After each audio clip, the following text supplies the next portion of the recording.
आपने धोखे से जान लेने वाले सीरियल किलर के बारे में तो बहुत सुना होगा, जो आसानी से पकड़े भी नहीं जाते, लेकिन जिस सीरियल किलर के बारे में हम आज बात करने वाले हैं वो धोखेबाजी को मारने वाला सीरियल किलर है। और एक ऐसे अजीब सीरियल किलर जो अपने शिकार को जो है मौत देने के बाद सिर्फ अपने आप को जो है यूँ कहिए कि छू कर माफ़ी मांगता है, और बल्कि अपनी पीठ पर धोखेबाज लिख देता है। और अब ये सवाल उठता है कि आखिरकार वो ऐसा क्यों करता है, क्योंकि आइए हम जानते हैं आखिरकार ये सीरियल किलर कौन है और इसके बारे में पूरी कहानी जानने की कोशिश करते हैं।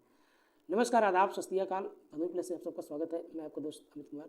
आज हम उस सीरियल किलर के बारे में बात करेंगे जो अक्सर करके उसका नाम राम स्वरूप होता है और जिसका उम्र लगभग 33 साल होता है। पुलिस के हाथ लगी एक तस्वीर में उसका चेहरा जो है मिलता है, लेकिन रूपरेखा किसी महिला जैसा लगता है। दरअसल जो है राम स्वरूप दिखता है राम स्वरूप जो है अक्सर महिलाओं का भेष लेता है, और ये तस्वीर पंजाब पुलिस की तरफ से जो है जारी करके स्केच तैयार किया गया, जिसमें पंजाब राम स्वरूप न सिर्फ इस दोहरी जिंदगी और दोहरे कैरेक्टर का पर्दाफाश किया, बल्कि एक ऐसी खुलासा किया जिसमें आगे हम बाकी सीरियल किलर की कहानियाँ तक छोटी हो जाती हैं।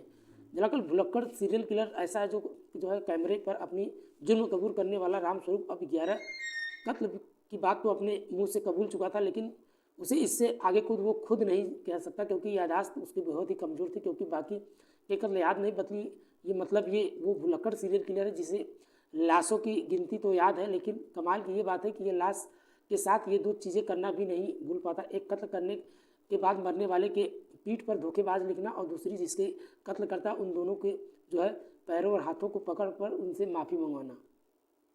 दरअसल सवाल यह है कि ऐसे में क्या करते हैं जो हर जो है एक पीठ धोखेबाज लिखता है, क्योंकि माफ़ी भी मांगता है। तो राम स्वरूप नाम के जो है शख्स ने जो पंजाब में हाल ही में इस वक्त के बड़े सीरियल किलर की पूरी कहानी जानने से पहले हम 4 महीने पहले एक कत्ल की कहानी को समझना जरूरी है। दरअसल हम कत्ल की इसी साल 18 अगस्त को जो है किरसतपुर हासिब में डड़मोड़ा टोल प्लाजा के करीब चाय और पानी की दुकान चलाने वाली एक 37 साल की एक शख्स की हत्या कर दी जाती है। और कातिल के बाद जो है कमतूल मोबाइल फ़ोन अपने हाथ से ले जाता है, और बाद में इसी मोबाइल के सारे पुलिस एक शख्स पहुंचती है और पता चलता है कि ये मोबाइल उसे किसी शख्स ने बेचा था, और उसी शख्स के बताए हुए जो है निगाह पर पंजाब पुलिस को स्केच भी बनवाया जाता है। ऐसे में दरअसल चंदीस जो बताता है, ऐसे में फ़ोन बेचने वाला तो आदमी लेकिन साज श्रृंगार और बिल्कुल महिला जैसा करता है, क्योंकि इस स्केच की निगाह पर आखिरकार जब पुलिस राम स्वरूप तक पहुंच जाती है और उसे गिरफ्तार भी कर लिया, लेकिन पंजाब पुलिस को लगता है कि उसे एक कत्ल का ऐसा सुलझा लिया। लेकिन जैसे ही इस राम स्वरूप के धीरे धीरे अपनी मुंह और खोलना शुरू कर देता है और पंजाब का सबसे नया सीरियल किलर सामने आ जाता है। अब सवाल था क्योंकि राम स्वरूप का एक सीरियल किलर कैसे बना, और रात होते ही वो महिला का भेष क्यों कर लेता है, क्योंकि उसको हाथों में मरने वाले का लोग कौन थे और ये कहानी क्यों है।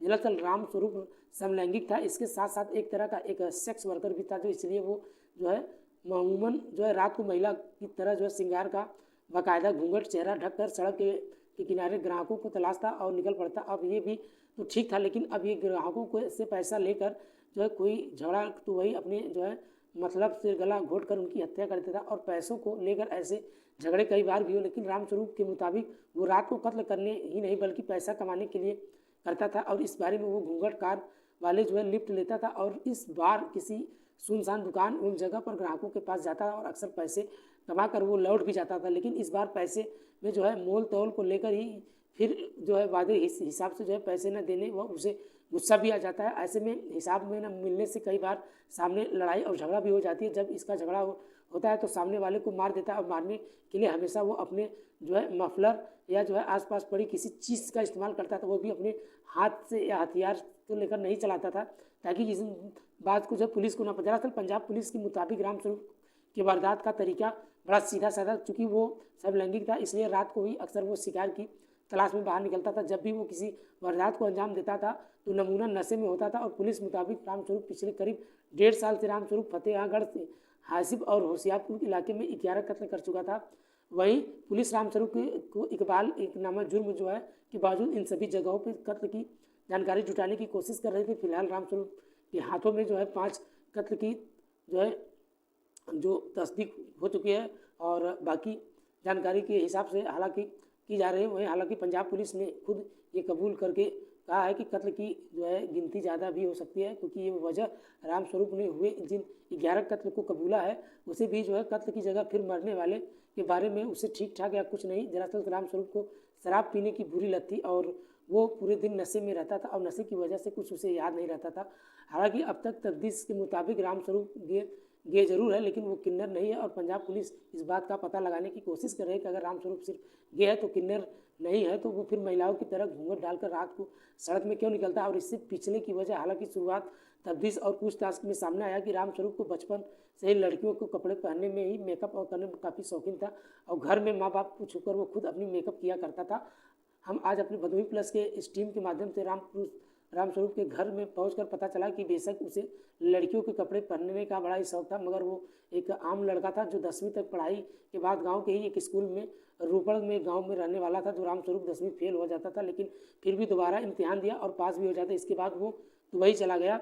रामस्वरूप दुबई में कुछ वक्त रहा लेकिन फिर उसका मन नहीं लगता, वो लौट आता है दुबई ही, जहाँ जाने के बाद रामस्वरूप जो है पहली बार गे बना था और बाद में वो घर वालों ने उसकी शादी करा दी और उसके 3 बच्चे भी हैं, जिनमें से 2 बेटियां भी हैं। शादी के बाद नौकरी के लिए रामस्वरूप कतर चला गया। कतर में 5 साल रहा और इस दौरान उसे जो पैसे कमाए उससे गांव में घर बनवाए और रिश्तेदारों को कर्ज उतारे, फिर भी वापस पंजाब आ जाता है। कतर से आने के बाद वो रामस्वरूप ज़िंदगी बदल गई और काम धंधा छोड़कर वो दिन शराब पीने लगा, लेकिन वो अपने माँ बाप और पत्नी से झगड़ा करता था। यहाँ तक कि एक बार अपने पिता को उसे बेदखल करने की फैसला भी जो है कर चुका था। लेकिन ऐसे में हालांकि परिवार में उसे देखभाल तो नहीं किया, लेकिन करीब 2 साल पहले उसे घर से लगभग बाहर निकाल दिया और घर में निकल जाने के बाद ही रामस्वरूप एक समलैंगिक के तौर पर एक सेक्स वर्कर बना गया और इसके बाद पिछले 1.5 साल से उसे अपने खून खेल में शुरू हो जाता है। दरअसल दोस्तों, इस कहानी के माध्यम से किसी का दिल दुखाना नहीं था, बस आपके साथ शेयर करना था। हालांकि पुलिस अपनी पूरी तफ्तीश में लगी है और आशा है जल्द से जल्द इन सभी जो है आरोपियों को पकड़ा जाएगा।